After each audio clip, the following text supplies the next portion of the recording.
Welcome everyone. Today in our ISO 27001 learning series, we will learn on why and what of ISO 27001 from Dr. Paras. So let's get started.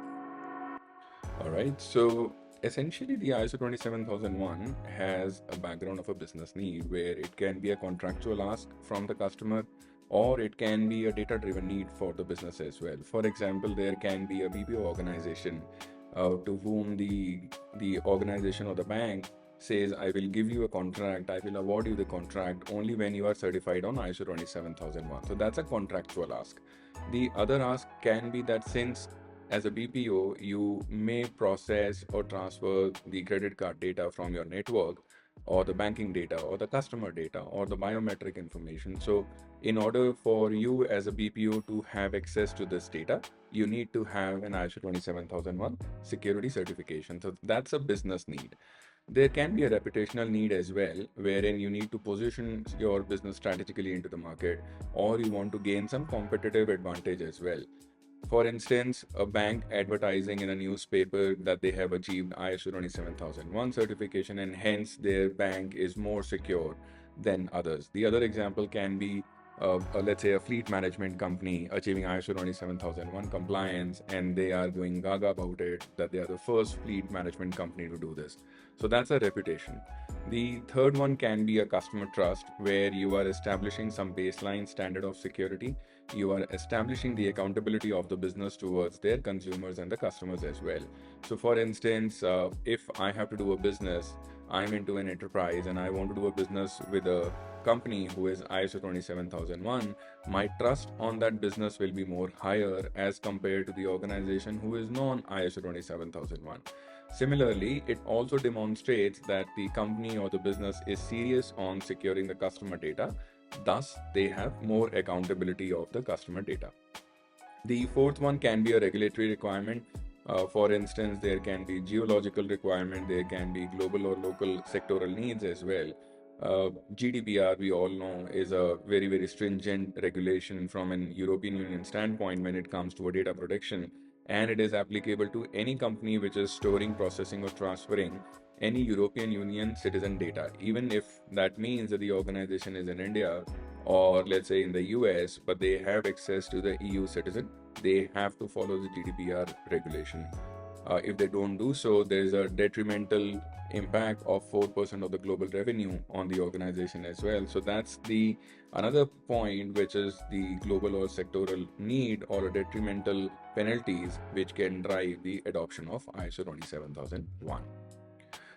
Now, when we look at ISO 27001, the content from the security standard itself says that this can be used by internal and external parties to assess the organization's ability to meet the organization's own information security requirements, which means that this ISO 27001 standard can be used for the internal auditors and by the external auditors for the assessment purposes. Hence, it is an auditable standard.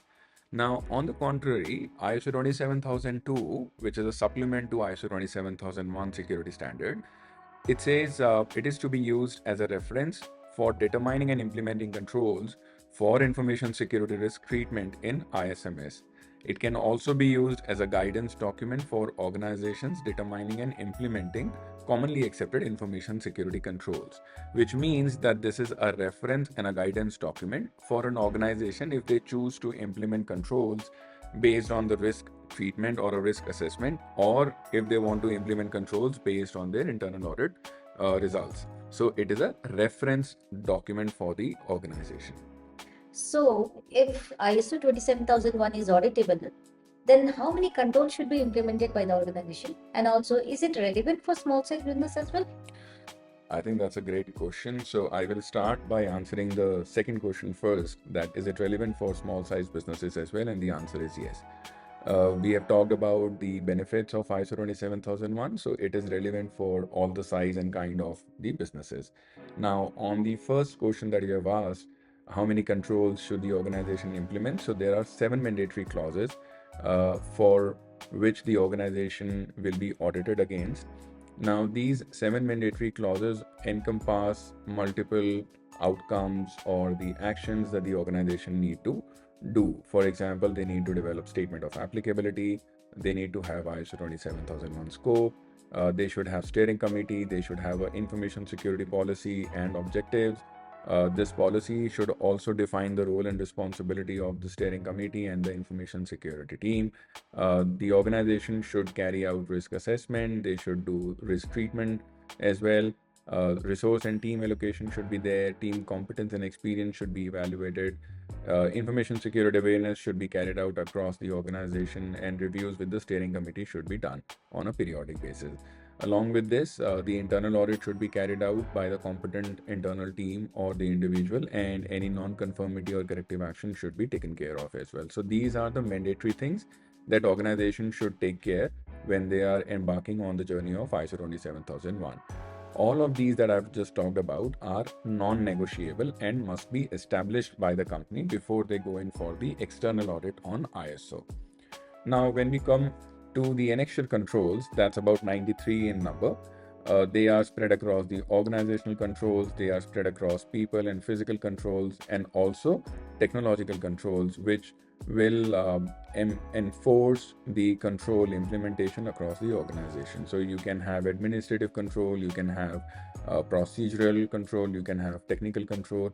All those controls will be part of this 93 annexure security controls, which you will find more guidance and reference in ISO 27002 document that we just talked about. Now, all these 93 annexure security controls are non-mandatory in nature. They are selected based on the statement of applicability. So you can tune based on the applicability of these controls to your organization size, business need, and based on that, these controls will also be evaluated by the internal and external auditors. So I would say this is pretty much for this session. I think it was a great discussion, and we will continue on this ISO 27001 series in the next episode as well.